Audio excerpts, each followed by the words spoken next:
ready to move on.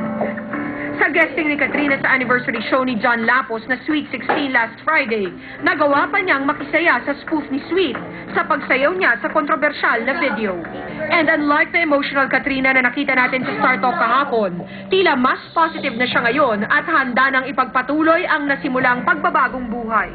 Kasi ano po bang reaction ng gusto ng nung tao o yung naglabas niyan? Gusto ba niyang magsaksak ako ng sarili ko dahil sobrang kahihiyan, hindi ko na ako makaharap sa mga tao, o magbigti na lang ako, di ba? Siyempre ako siguro mas sa positive side ako na yung mga kaibigan ko na ayos lang to, siyempre pinapastrong nila ako, di ba? Unang-una sa lahat, tapos na yung issue na yon. Inamin ko, nag-confess na ako, di ba?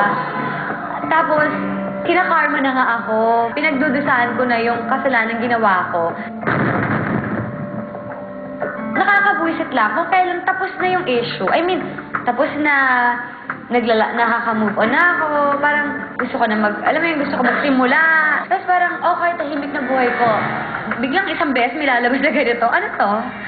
Di ba parang, ano bang gusto niya? Kasi kung gusto niya lang ako huminto, sa pag-aartista ko, dahil nababusis sa mukha ko, sabihin niya, di ba? Wag niya na akong anuhin. Pahiyang-pahiya na ako sa mga pinagagawa mo. Sobrang naapektuhan na yung buhay ko sa mga nangyayari. At feeling ko, hindi ko na-deserve tanggapin lahat to. Kasi una nag-confess ako ng kasalanan ko at hindi lahat ng tao kayang umamin sa kasalanan na ginawa nila, di ba? Nilinaw naman ni Katrina na sa kabila ng iskandalong na idulot sa kanya ng paglabas ng kontrobersyal na video, wala siyang balak na gumawa ng anumang legal na hakbang kontra sa nagpakalat nito. Siguro hindi na po. Kasi, yun nga, dahil nga hindi naman, alam mo yun, kung ayoko na kasi pag pinatulang ko, lalaki, ayoko nang lumaki kasi unang-una sa lahat, ako yung taong ayoko ng mga issue. Tama na.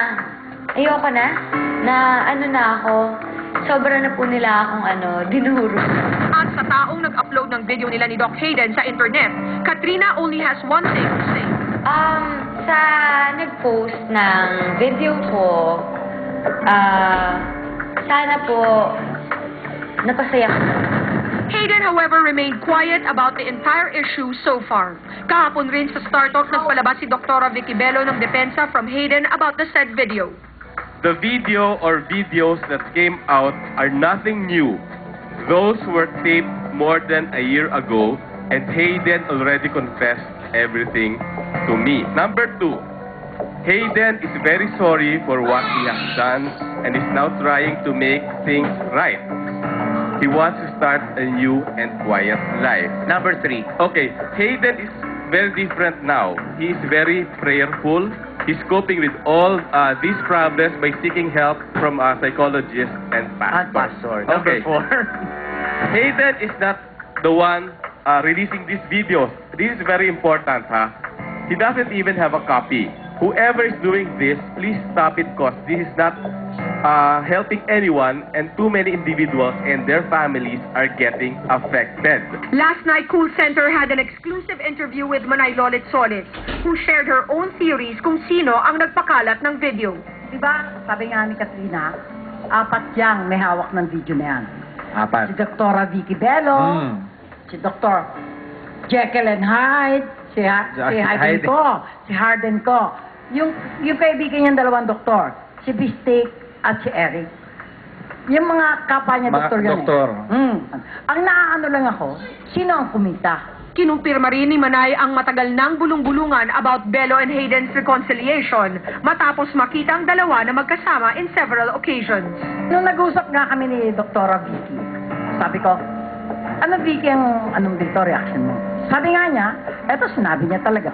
Kahit anong sabihin nila, kahit anong ipintas nila kay Hayden, sabi niya gano'n.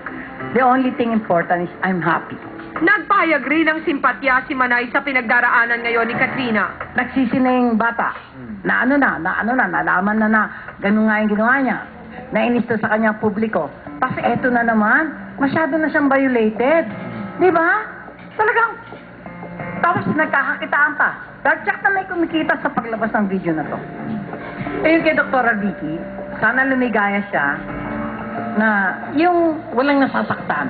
Kasi kahit pa paano babae din siya, siguro naaawa rin siya dapat kay Katrina.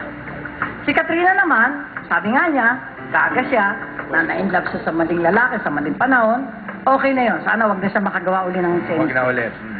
Naku, okay, Dr. Hayden. Pwede ba, maging ano ka na lang? Ano ba yung magbubukid? Huwag ka na mag-doktor.